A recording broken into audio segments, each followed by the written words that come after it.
141 mga igsoon. And I am Normy Banda with Sister Lovely Marie Bendanyo and John Alex Michael Patiapas mga igsoon. And we were assigned to put Lanao del Norte mga igsoon.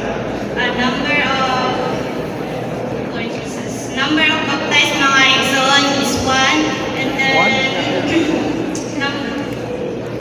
number of established mga igsoon is home meeting is 3, and small group meeting is 9, and morning revival is 3 mga igsoon. And nag-focus po me sa shepherding and home visiting mga igsoon. And then number of dormant saints is recovered is 6 mga igsoon, and number of prospect trainees is 5 mga igsoon. Ano ba nag-advertise ng box? Amen. Sa Lord, may sa ato kabulahan nga appeal ta sa mga nibulig sa buhat sa Ginoo may son.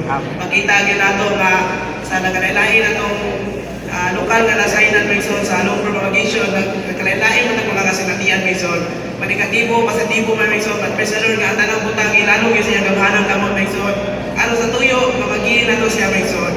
Sa akong kasinatian sa tubod may son. Salamat po sa mga igsoon sa tubod mga igsoon nga wala gyud sila kulang sa mga pag-supply mga igsoon. Physical ug spiritual nga bahin mga igsoon.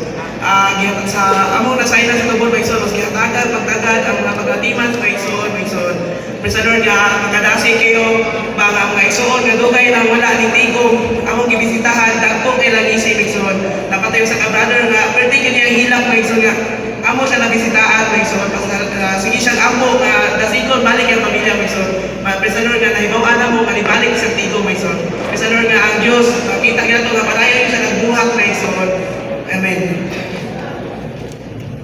Amen. Praise the Lord mga igsoon nga sa pagpangatiman o pagpangalaga na sa Ginoo mga igsoon wala gyud ay kahimuan ang atong kaugalingon mga igsoon. Salamat sa Ginoo nga sa pagpangatiman mga igsoon kinahanglan nga